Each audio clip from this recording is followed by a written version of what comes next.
This presentation basically is to teach you what the rich do with their money that the poor and the middle class do not.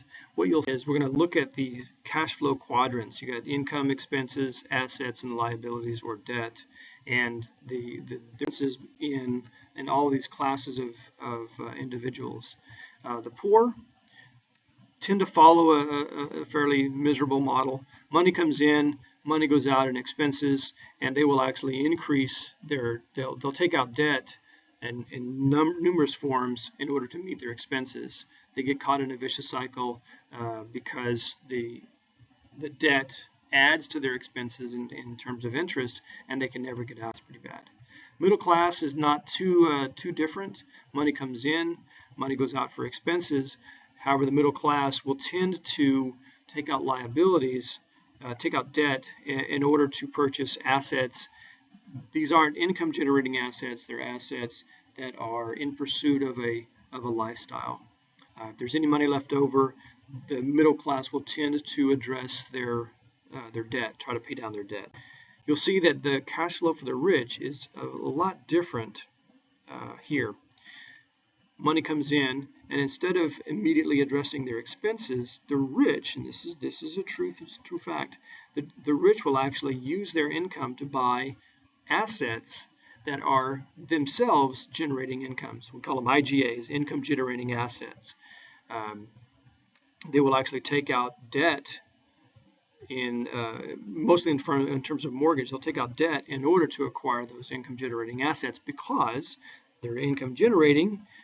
That contributes to their income, and it's a positive vicious cycle. The greater the income that they in turn use for purchasing income generating assets. There's four basic kinds of groups of people: employees, the self-employed, business owners, and investors. The freedom each of these roles gives you is vastly different. Employees have to work for somebody. They work for somebody else, and they have to work in order to have money. They're dependent on somebody for that employment. It's a dangerous place to be in. Self-employed, they've avoided the danger of depending on somebody else for work. They're working for themselves, which has its own dangers, but at least they're not subject to somebody else's decisions. But again, they have to work. If they don't work, they don't have income. A business owner is in a better position. They start the business, they hire people, hire employees, and employees work for them. They don't have to work. They typically do, but they don't have to. But they do have to maintain that business in order to have an income. And then finally, you got investors. Investors are like the rich. They're purchasing income generating assets. They're using their money to buy assets that will in turn make them money. So the money works for them. They don't have to work for the money. A lot of them can retire on from the income generated by those. Some examples of income generating assets: you got stocks that pay dividends, not stocks that you're selling, like on the gambling table. These are stocks that will pay dividends, which aren't as common as they used to. Treasury bonds, municipal bonds.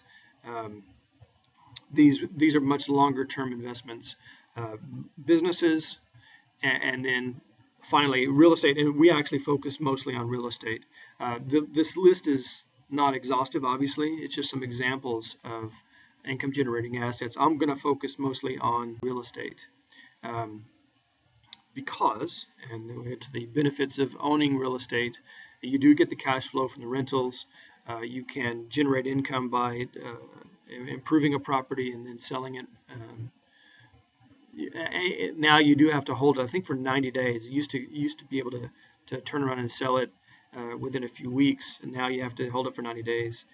There's tax advantages, so you can actually deduct the interest that you're paying on the mortgages for taxes, and that actually you can almost consider that deduction as additional income. It's money that you're not paying out in taxes. You can use them for cash out refinancing. There's a danger. This actually contributed to the real estate crisis in 2008. People were using their their homes as ATMs. So they've really cracked down on this practice quite a bit. A healthy way to do that, though, is to use an investment property, you do the refinancing, and then you cash out and use that cash to purchase yet another rental property, and that again contributes to a positive vicious cycle. Another benefit is it's actually fairly easy to get into, as opposed to some of the others where either there's a significant cash requirement or there are barriers put up to keeping people out. Almost anybody can do this. You have to decide that you want to do it. It's not easy, but it's not complicated. So, and it is easy to grow because it's fairly linear in growth. People have to live somewhere, and a lot of people are choosing not to buy houses because there's burdens associated with that. So rental is still a good deal, and plus you have the satisfaction of helping people and also the neighborhoods. Quickly, how to generate cash flow, how to get into real estate if you want to. You need to stabilize your credit.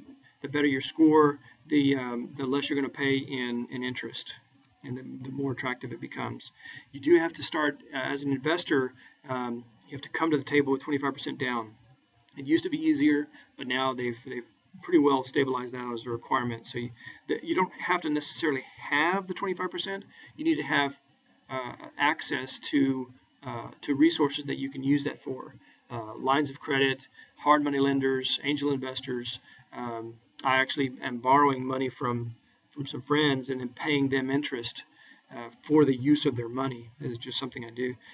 Get pre-approved, so you work with your bank to so that you don't have to worry about that. When you find a property, you don't have to worry about it getting approved. You're already pre-approved, and it makes the negotiations a lot simpler and a lot less hassle. Locate properties, find the ones you want to get, make an offer, do the negotiations, and it's a lot easier when you do it when you're pre-approved. Acquire the property, make the necessary improvements, and ultimately what you're looking for when you're looking is you want the ugliest, most rundown property in the nicest neighborhood, because it's going to be easy to increase the value, make the improvements, make the changes. There are some things that you simply can't fix, but a lot of them are. Picture old people with medical problems that they simply can't maintain the properties, and they're just downgraded. It's not a lot of work to make huge improvements. You can either sell it, use that money, use the proceeds to buy other properties, or you can rent them out for cash flow. Ultimately, what that looks like is you're using your income from your salary. You're going to buy rental properties, take out a mortgage to acquire that rental property, and then the positive cash flow, the difference between what you're charging for rent and what you're paying out in the mortgage, is the cash flow that contributes to your bottom line, and it increases your cash flow. So if you want any help with that, let me know. That's basically what I was going to suggest, and it's a lot easier to explain it this way than in an email. So enjoy.